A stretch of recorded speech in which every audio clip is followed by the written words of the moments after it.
In this video we're going to talk about two more topics dealing with pneumatics and hydraulics. So the first is cylinder sequencing, as seen here, and the second one deals with infinite position valves. Cylinder sequencing is whenever we have a process of operations that we want. So one actuator moves and then another one and then another one. So there's a sequence of events. They don't all happen simultaneously. In the example shown here, we're bending a piece of sheet metal.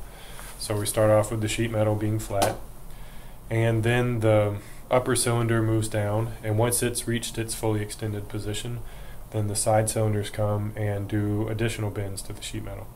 So once that's done, the side cylinders retract, and then after they're gone, the top cylinder retracts, and now the piece is finished. A process like this could be controlled electronically with a PLC, for example, or it could all be done pneumatically. This next slide shows a circuit for creating a system like that example. So here we have two double-acting cylinders, and they're named according to, they're given a capital letter to identify the cylinder, and each cylinder has two limit switches connected with it.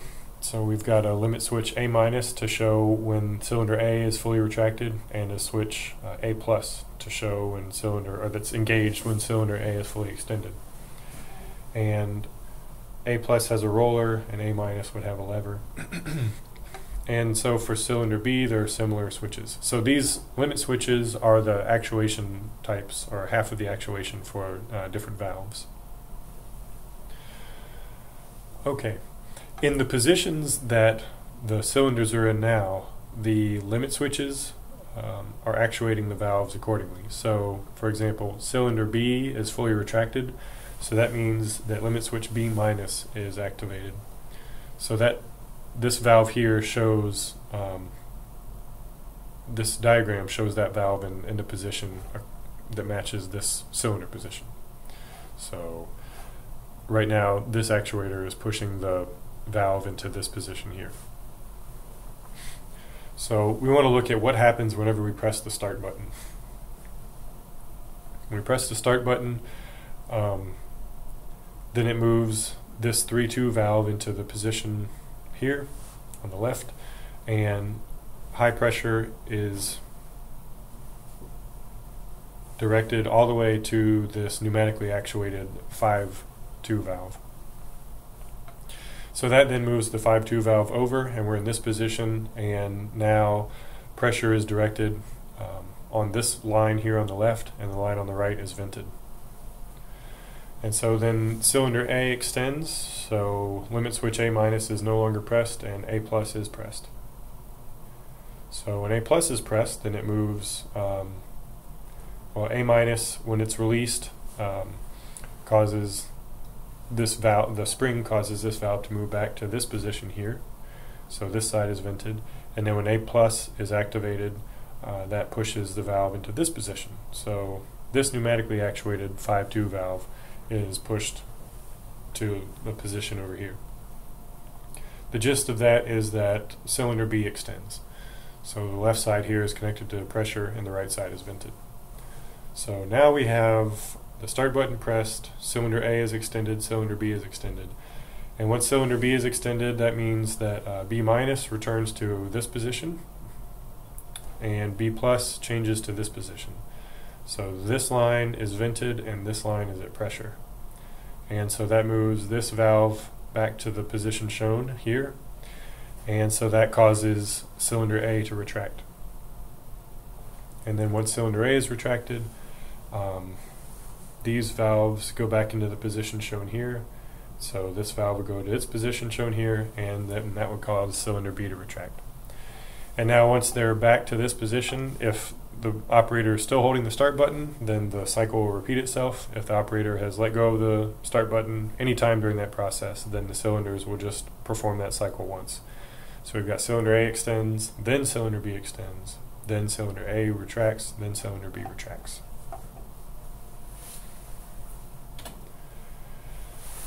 One issue with this approach is that conflicting signals can be sent. and so the valves can become in a locked position. And so the cascade control approach is used to get rid of those possibilities. So this diagram shows a similar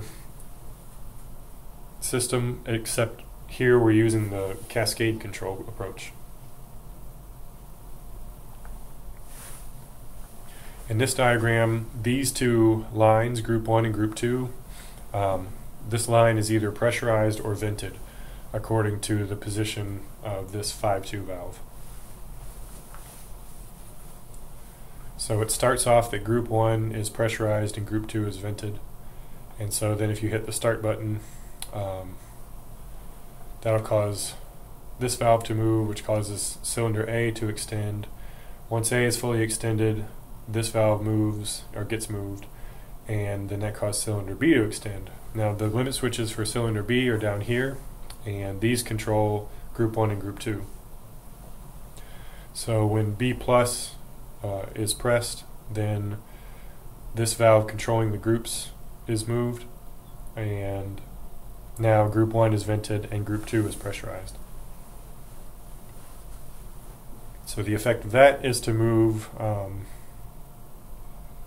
this valve here back to the position shown, so cylinder A will retract. And once cylinder A is back, then this valve here will be in the position shown, and so cylinder B is allowed to retract. So this has identical operation as the previous diagram, except for one little difference. Here, the start button, this valve has two push buttons instead of a push button and a spring. So in this case, if you press the button, this cycle is going to keep repeating A, B, A, B, A, B until you press the stop button. In the previous slide, there was a spring return, so you press the stop button and release it, the cycle would only go once. So this is called cascade control. And we'll do some exercises on cylinder sequencing in class, but that's all the information to present in this video on that topic. So far we've looked at linear actuators, but there are also rotary, pneumatic, and hydraulic actuators. So here are three different examples. One that has small travel, one that has travel almost to a full circle, and then one which is a vane motor, which has travel that can be anywhere from 0 degrees or greater than 360, and all of these can go in positive and negative directions.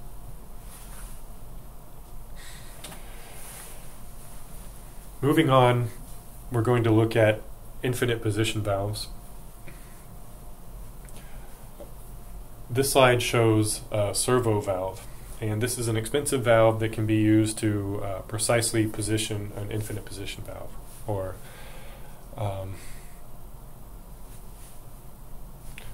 So the way that this works is there's a torque motor that is used to position the spool in the valve. And as current to the torque motor changes, then the position of the spool changes too. Process control valves are used to change the flow rate in pipe. And the basic idea is that there is some actuator that moves a plug into the flow pipe.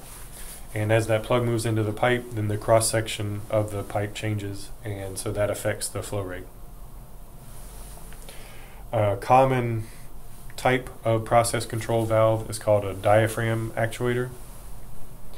And the way this works is that there is a spring on the valve stem, and pushing against that spring we have a diaphragm that is acted upon by control pressure. So we change pressure signal, and that in turn changes the flow rate through this flow pipe. In this diagram there is a double-seated, normally open valve. So double-seated meaning that there are two plugs. Alternatively, you could have a single-seated valve. The advantage of a single-seated is that there's less opportunity for leakage, but there's a greater force on each plug. and so you need a bigger control signal to operate single-seated valves.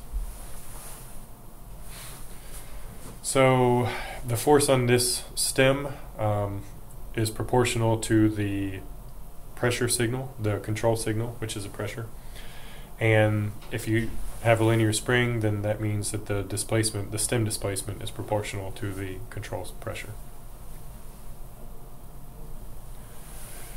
Now we'll look at the relationship between stem displacement and fluid flow. Depending on the shape of the plug, one gets a different relationship between stem displacement and fluid flow.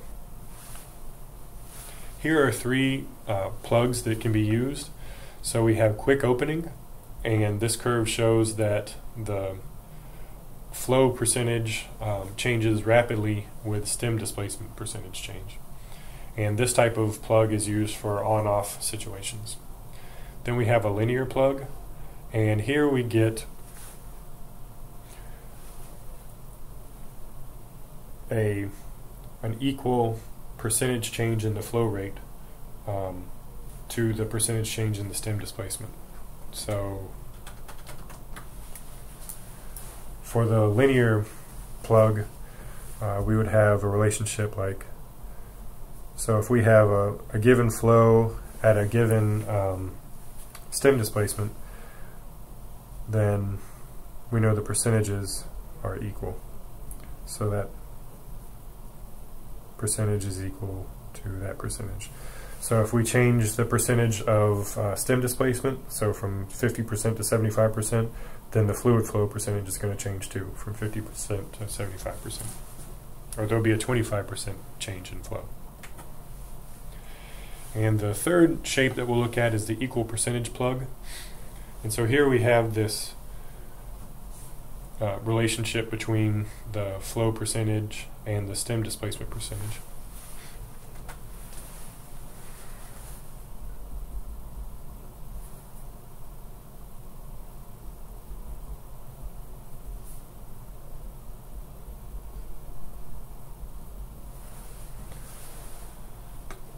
And the relationship between the flow and stem displacement for an equal percentage plug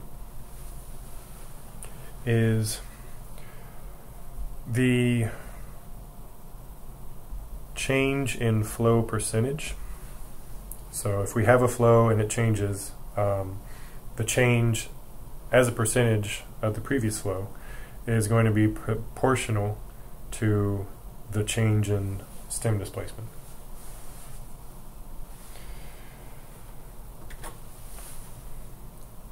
Let me go over an example of when a process valve is used, and then I'll get back to these different relationships or different curves for the different plugs.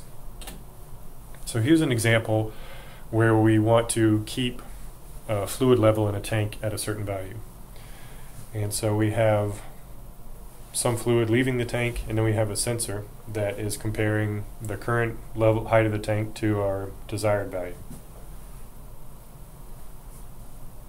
So that transducer has its signal conditioned, and that generates a current, and then we convert that current to a pressure. So that pressure is the control signal to our diaphragm actuator.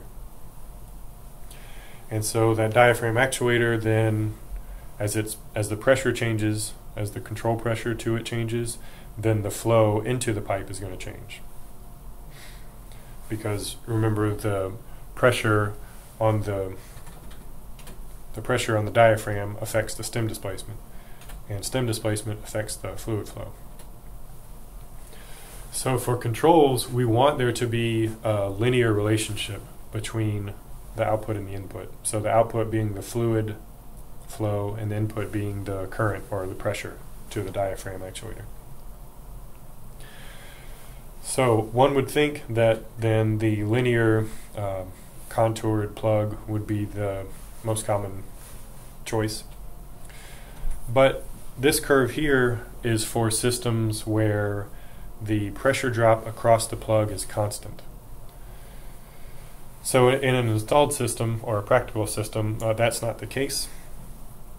because as the flow changes, as the flow rate through the pipe changes, then the pressure drop across the valve is going to change. And so in an installed system, you actually get curves that don't look like what's shown here. You get curves that look more like in an installed.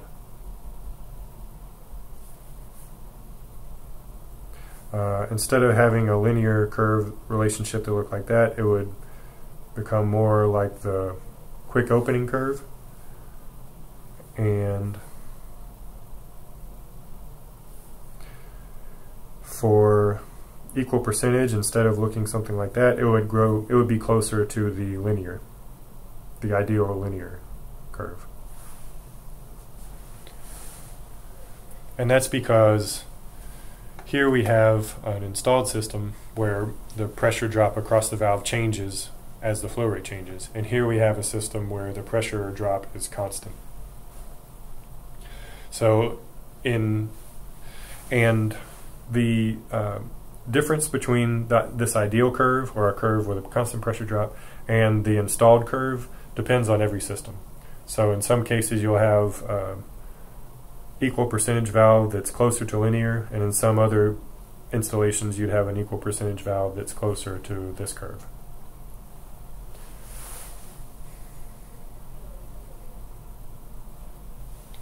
And so depending on the system into which you have this process control valve installed, you would want to use a different plug contour. And finally, this is a diagram showing the current to pressure converter. So here's our current input, and as this changes we get a different magnetic force, which causes an angular displacement of the flapper. So that force from the magnet is counterbalanced by this spring, or it causes a displacement in the spring, and that displacement changes the pressure to our process control valve. These springs are adjustable so that you can change the sensitivity and the range of the current to pressure converter.